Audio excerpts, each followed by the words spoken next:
Vedant's Wellness Center, where food become your medicine. Call 905-944-664.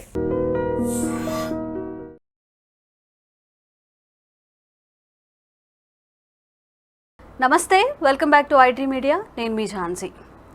చాలా apps వస్తూ ఉన్నాయి. WhatsApp, Instagram, Facebook, దీనికి తోడుగా డేటింగ్ యాప్స్ అండ్ ఇప్పుడు ట్రెండింగ్లో ఉన్నవి ఫ్రెండ్షిప్ యాప్స్. అంటే జనరల్గా మన సొసైటీలో ఫ్రెండ్షిప్ చేయడానికి ఫిజికల్గా ఎవరు అవైలబుల్ ఉండట్లేదా? ఎందుకు ఈ యాప్స్ ఇంత పాపులర్ అవుతున్నాయి అండ్ దీనివల్ల ఎలాంటి నష్టాలు కలుగుతున్నాయి ఈరోజు తెలుసుకుందాం. ప్రస్తుతం అంతా ఉన్నారు సీనియర్ జర్నలిస్ట్ ఇంకా మూవీ క్రిటిక్ భరద్వాజ్ సార్. నమస్తే సార్. నమస్తే సార్. డే బై డే మనకి యాప్స్ అనేవి పెరిగిపోతూనే ఉన్నాయి. దట్టు యంగ్స్టర్స్ని టార్గెట్ చేస్తూ వచ్చే యాప్స్, ఈ బెట్టింగ్ యాప్స్ అవనివ్వండి అండ్ ఈ ఫ్రెండ్షిప్ యాప్స్ అవనివ్వండి, అలాగే డేటింగ్ యాప్స్ అని పర్ డేకి చాలా యాప్స్ అయితే మార్కెట్లోకి వస్తున్నాయి. ఎందుకు ఇంత ట్రెండ్ అవుతున్నాయి ఈ యాప్స్ అండ్ దీనివల్ల ఎంతమంది నష్టపోతున్నారో మనకి ఎవరికి తెలియట్లేదు కూడా. అంటే కేవలం యూత్ని టార్గెట్ చేస్తున్న యాప్సే కాదు, అన్ని ఏజ్ గ్రూప్స్ని టార్గెట్ చేస్తూ యాప్స్ వస్తున్నాయి. అంటే ఈ యాప్స్ రావటానికి ఒక రీజన్ ఉంది, ఒక వాక్యూమ్ ఉంది. అంటే చాలామంది లోన్లీగా ఉండటము, అంటే ఒక విచిత్రమైనటువంటి కండిషన్లో ఉన్నాం మనం ఇప్పుడు. ఆ కండిషన్ ఏంటంటే మన జీవితాలు ఇన్ టోటల్గా యాప్లతో నిండిపోయినటువంటి పరిస్థితి. గతంలో ఒక లీజర్ టైం ఉండేది. ఆ లీజర్ టైంలో అరుగుల మీద కూర్చొని మాట్లాడుకోవటము, లేకపోతే ఏదన్నా ఇరానీ కేఫ్లో కూర్చొని మాట్లాడుకోవటము, ఇలాంటి వ్యవహారాలు ఉండేవి. ఇప్పుడు ఆ పరిస్థితి పోయింది. నెమ్మదిగా ఇవన్నీ షట్ డౌన్ అయిపోతున్న సమయంలో దీంతో పాటు రిలేషన్స్ కూడా అంత బ్రైట్గా లేవు. మానవ సంబంధాల్లో కూడా చాలా మార్పులు వచ్చేసినాయి. మానవ సంబంధాల్లో మార్పులు రావటము, వీళ్ళ టేస్టులకి తగినటువంటి కంపానియన్షిప్ దొరకకపోవటం వాళ్ళ జీవితాల్లో, అలాంటి వాటిని వెతుకుతున్నటువంటి వాళ్ళకు ఒక వాక్యూమ్ ఉంది. అలాగే యంగ్స్టర్స్కి వచ్చేసరికి ఇప్పుడు చాలా విచిత్రమైన పరిస్థితి ఏంటంటే ఒక రకమైనటువంటి జెండర్ ఇన్బ్యాలెన్స్ అనేది కొంత ఉంది. గతంలో కంటే కొంత తగ్గి ఉండొచ్చు, కానీ కొంత ఉంది, దాని ప్రభావం కూడా ఉంది. దాంతో పెళ్ళిళ్ళు కావటం అనే దగ్గర మగపిల్లలకి చాలామందికి మ్యాచెస్ దొరకని ఒక గందరగోళపు పరిస్థితి ఉంది. దీనికి రీజన్ జెండర్ ఇంబ్యాలెన్స్ కావచ్చు, కానీ ఆడపిల్లలు చాలా చూజీగా ఉంటున్నారు ఇప్పుడు. ఆ చూజీగా ఉండటం వలన ఏం జరుగుతోందంటే వాళ్ళు చాలా ప్రోగ్రెసివ్గా ఉన్నారు. వాళ్ళు ఎప్పుడైతే చూజీగా ఉన్నారో వాళ్ళ మీద చిరాకుతో మగపిల్లలందరూ ట్రెడిషనల్గా మారిపోతున్నారు. అంటే ట్రెడిషనల్గా మారిపోయి ఆడపిల్లలు ఇలా కదా ఉండాలి అకార్డింగ్ టు టెక్స్ట్ బుక్, అంటే అకార్డింగ్ టు మాన్యువల్ ఇలా ఉండాలి. ఆడపిల్ల అంటే ఆడపిల్ల నవ్వు పెదవి దాటకూడదు, కాలు గడప దాటకూడదు అన్నట్టు ఉండాలని మన ధర్మశాస్త్రంలో ఉంది కదా. కానీ వీళ్ళు ఏంటి అలా బిహేవ్ చేస్తున్నారు అని వీళ్ళు ఫండమెంటలిస్టులుగా మారిపోతూ ఆ యాంగిల్లో వీళ్ళని రివ్యూ చేస్తున్నారు.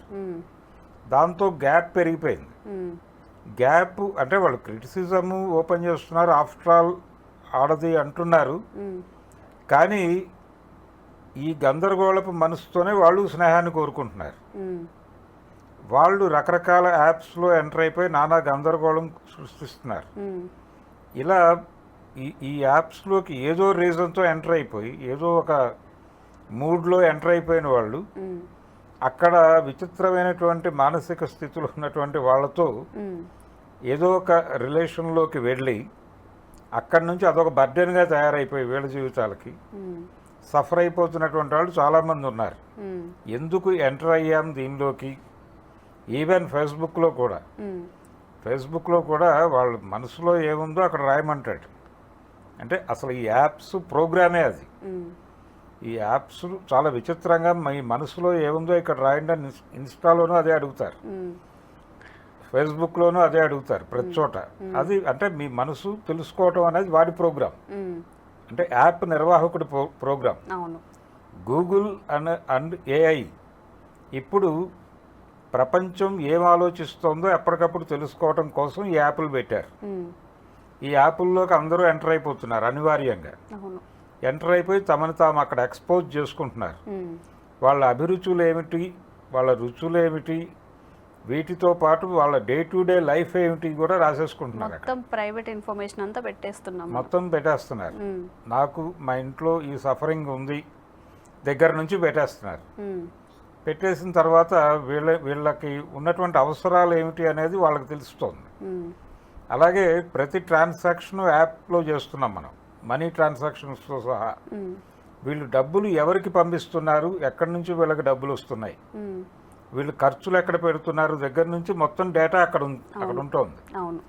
ప్రతి మనిషికి ఒక ఫోన్ నెంబర్తో ఒక ఐడి క్రియేట్ చేసి ప్రతి ఫోన్ నెంబర్కి వాళ్ళ యాప్ మూమెంట్స్ దగ్గర నుంచి ప్రతి యాక్టివిటీ నేరుగా వెళ్ళి ఆ బాక్స్లో పడేలాగా ఒక బిగ్ స్కేల్ సర్వర్లు పెట్టేసి కూర్చుని ఉన్నారు అక్కడ.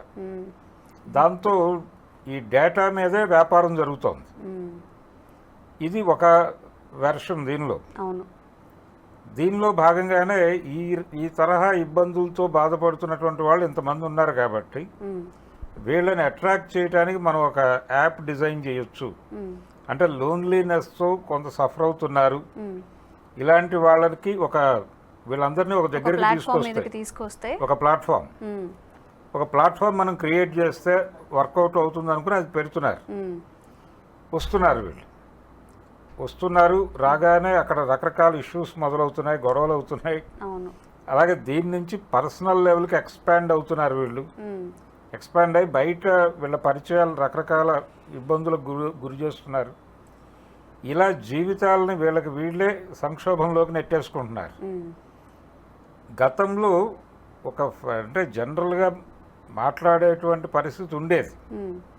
ఆడపిల్లలు మగపిల్లలతోనూ మాట్లాడేవాళ్ళు, వీళ్ళు వాళ్ళతోనూ మాట్లాడేవాళ్ళు. ఒక కామన్ ఏరియా ఉండేది. ఎప్పుడైతే ఈ కామన్ ఏరియా అనేది తగ్గిపోతూ వస్తుందో ఎవరి కంపార్ట్మెంట్లో వాళ్ళు ఉన్నారు ఇప్పుడు. అంటే వాళ్ళ ఫోనే వాళ్ళ కంపార్ట్మెంట్. ఇంటికి వెళ్ళినా కానీ ఇంట్లో అందరూ కలిసి టీవీ చూసేటువంటి పరిస్థితి లేదు ఫ్యామిలీలో. ఆ టీవీ ఎప్పుడు పెట్టరు కూడా. ఇప్పుడు గతంలో టీవీ ఎక్కువగా ఉండేది. టీవీ ఫ్యామిలీ మెంబర్స్ మధ్య డిస్టెన్స్ తెస్తుంది అనేవాళ్ళు. ఇప్పుడు టీవీ ప్లేస్లో ఫోన్ వచ్చేసింది.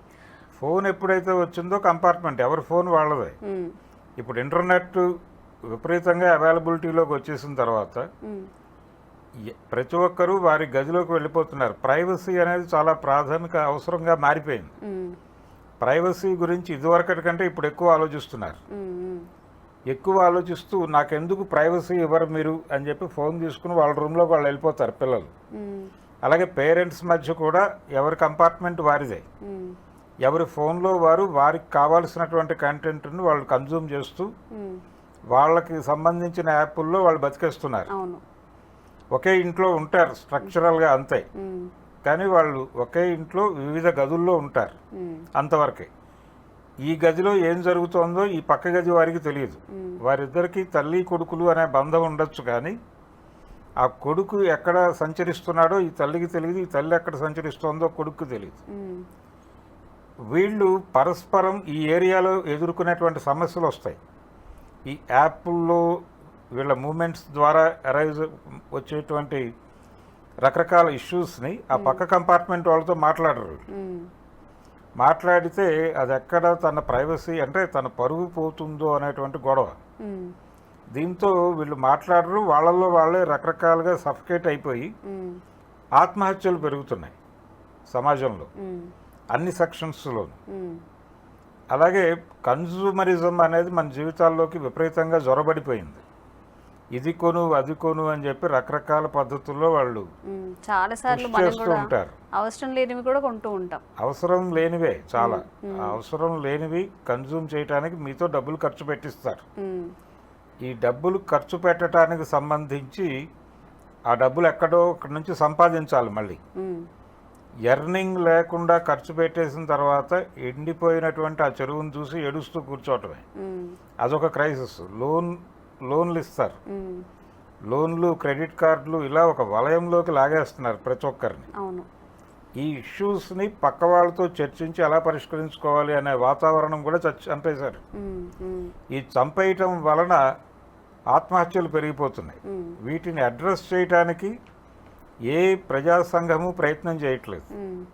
మనకి మహిళా సంఘాలు ఉన్నాయి, యువజన సంఘాలు ఉన్నాయి, విద్యార్థి సంఘాలు ఉన్నాయి, పౌర హక్కుల సంఘాలు ఉన్నాయి, అనేక రాజకీయ పార్టీలు ఉన్నాయి. వీళ్ళెవరూ కూడా ఈ గందరగోళాన్ని అడ్రస్ చేయలేకపోతున్నారు. అడ్రస్ చేయాల్సినటువంటి విషయం ఇది. వీళ్ళు విప్లవాలు, ఉద్యమాలు ఏం చేయక్కర్లేదు. సంక్షోభంలో ఉన్నటువంటి మానవ జీవితాన్ని దానిలో నుంచి బయటకు తీసుకురాగలిగితే చాలు. దానికోసం ఏం చెయ్యాలి అనేది ఆలోచించాలి. ఇప్పుడు ప్రజా సంఘాలు యాక్టివిటీ వాళ్ళు కూడా కంపార్ట్మెంట్లుగానే తయారైపోయారు.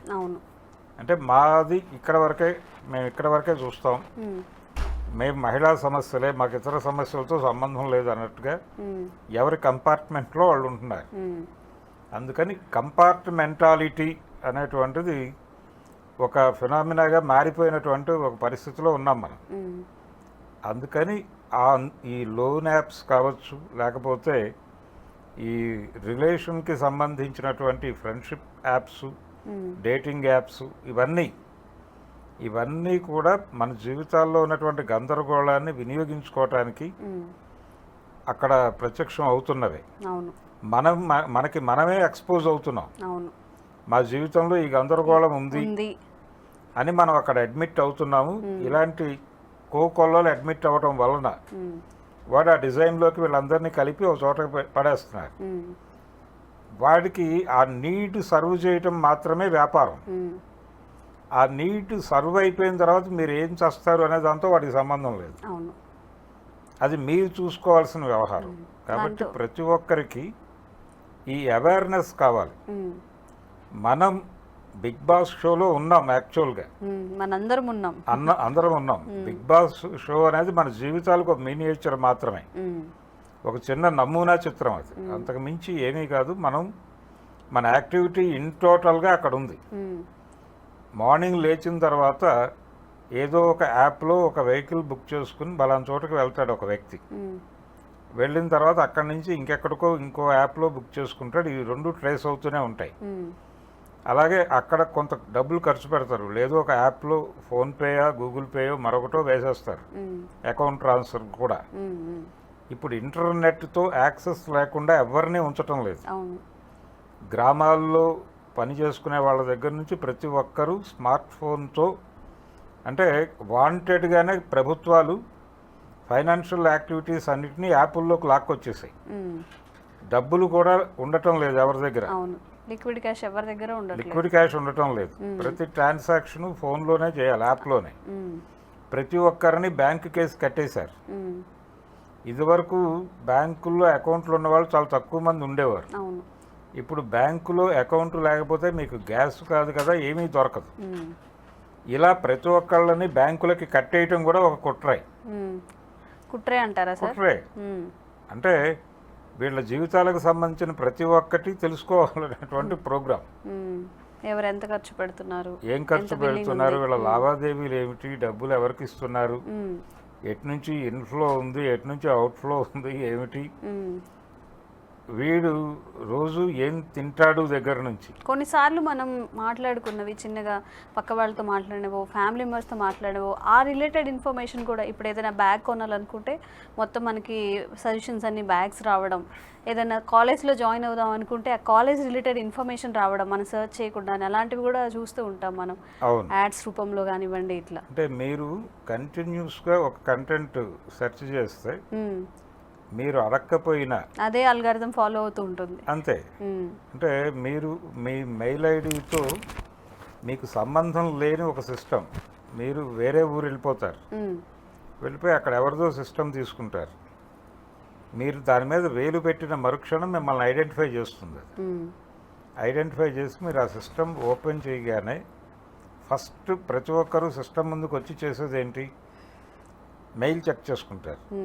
మెయిల్ చెక్ చేసుకోవటం అనే పేరుతో వీళ్ళు నేను ఉన్నాను ఇక్కడ అని దానికి చెప్తారు. చెప్పగానే వెంటనే వాళ్ళు లైన్లోకి వచ్చేస్తారు. లైన్లోకి వచ్చి మీకు ఆ ఏరియాలో మీ అభిరుచి మేరకు ఏమేమి ఉన్నాయో అవన్నీ వచ్చేస్తూ ఉంటాయి ఫ్లో. అంటే ఇది వన్ సైడెడ్గా జరుగుతున్న వ్యవహారం. అంటే మన రుచులు అభిరుచులు తెలుసుకుని అవి ఇక్కడ దొరుకుతాయా లేదా అనేది మీకు సర్వ్ చేస్తోంది. ఇప్పుడు దీన్ని ఒక అడుగు అధిగమించి వన్ సైడ్గా జరుగుతున్నది, ఇది 2 వేలో జరపడానికి ఏమన్నా అవకాశం ఉందా అని ప్రయత్నాలు జరుగుతున్నాయి. అంటే మీకు ఇష్టమైనవి సర్వ్ చేయటం కాదు, వాళ్ళ దగ్గర ఉన్నవి మీకు ఇష్టం అయ్యేలాగా చేయటం. అవును. అంటే మీకు ఇడ్లీ తినాలి అనేది మీ కోరిక, కానీ అక్కడికి వెళ్ళి పిజ్జా తింటాం మనం. మీరు పిజ్జా మీకు ఇష్టం అని వాడు అనిపిస్తాడు. అనిపించేలాగా మీ బ్రెయిన్ని ట్యూన్ చేయటం అనేది ఒక కార్యక్రమం మొదలైంది. మొదలై 2 వేలో ఆపరేట్ చేయాలి హ్యూమన్ బ్రెయిన్ని అని ట్రై చేస్తున్నారు. ఈ లెవెల్కి మార్కెట్ ఎకానమీ మనని తీసుకెళ్ళిపోయింది. దీనికి సంబంధించినటువంటి ప్రాథమిక జ్ఞానం కూడా మనం పిల్లలకి ఇచ్చే ప్రయత్నం చేయటం లేదు. అలాగే మనంతటా మనమే మన జీవితాలని గందరగోళపరుచుకుంటున్నాం అనే విషయం కూడా ఎవరితోనూ మాట్లాడే ప్రయత్నం కూడా చేయట్లే. స్వయంగా మన జీవితాల్లో ఉన్నటువంటి అనేక లోటుల వలన ఈ లోటుపాట్లు ఎలా తీర్చుకోవాలి అంటే గతంలో అన్ని అవకాశాలు ఉండేవి కాదు లీగల్గా. ఇప్పుడు మీ ఫోన్లోనే అవైలబుల్గా ఉన్నాయి కాబట్టి ఎవరూ చూడట్లేదు అనుకుంటారు. మీరు గదిలో కూర్చుని ఆ గదిలో ఎవరూ చూడటం లేదని ఆ తలుపుకు బోల్ట్ పెట్టేసి మీరు ఫోన్లో ఏదో ఒక యాప్లో ఎవరితోనో చాటింగ్లోకో దేనిలోకో పెడతారు. అది ఎవరూ చూడటం లేదని మీరు అనుకుంటారు, కానీ ప్రపంచం మొత్తం చూస్తోందనే విషయం వీళ్ళు మర్చిపోతున్నారు. అది ఈ ఎరుక కలిగించాలి పిల్లలకి. అంటే అది చెప్పాలి పిల్లలతో, పేరెంట్స్ ఇంటరాక్ట్ అయ్యి, బాబు అంటే ఫోన్ ఇచ్చేటప్పుడే ఫోన్ చేతిలో పెట్టిన మరుక్షణమే దీనికి సంబంధించినటువంటి జ్ఞానం కూడా ఇవ్వాలి. రెగ్యులర్గా ఫ్యామిలీలో ఇంటరాక్షన్ జరుగుతూ ఉండాలి. ఎప్పుడైతే వ్యాక్యూమ్ వచ్చేసి కంపార్ట్మెంట్లుగా విడిపోతారో, విడిపోయినప్పటికీ వాళ్ళు ఏం చెప్పినా వినటానికి వీళ్ళు సిద్ధంగా ఉండాలి. అలాగే వీళ్ళు ఏం చెప్పినా వినటానికి సిద్ధంగా ఉండేలాగా వాళ్ళని ప్రిపేర్ చేయాలి.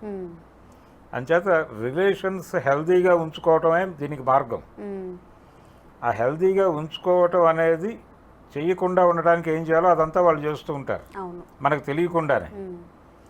తెలియకుండానే మన రిలేషన్స్ని దెబ్బకొట్టే ప్రయత్నం అట్నుంచి జరుగుతూ ఉంటుంది. దాన్ని అడ్డుకోవటానికి ఏం చేయాలనేది మెకానిజం మన దగ్గర లేదు. ఆ లేకపోవడంతో ప్రతి ఒక్కరూ దానికి సరెండర్ అయిపోయి, సంక్షోభం అయిపోయి ఆత్మహత్యలు చేసుకుని చచ్చిపోతున్నారు. దీన్ని ప్రపంచం పట్టించుకోవాలి, సమాజం పట్టించుకోవాలి. ఆ పట్టించుకోనంత కాలం ఇప్పటికీ ఈ జీవితాలు ఇలా ఉన్నాయి. ఇంతకంటే సంక్షోభంలోకి వెళ్ళిపోయే పరిస్థితి అయితే త్వరలో రాబోతోంది. అదే నేను ఇందాక చెప్పాను కదా, మీకు ఇడ్లీ తినాలనే కోరిక మీకు ఉంటుంది. మీకు అసలు ఇడ్లీ అంటే అసహ్యం, మీరు చిన్నప్పటి నుంచి పిజ్జానే ఇష్టపడుతున్నారు అని వాడు మనతో అనిపించి అది తినిపిస్తాడు. ఆ పరిస్థితిలోకి మనం వెళ్ళిపోబోతున్నాం. అందుకని ప్రతి ఒక్కరూ ఈ యాప్ల గురించి అప్రమత్తంగా ఉండాలి.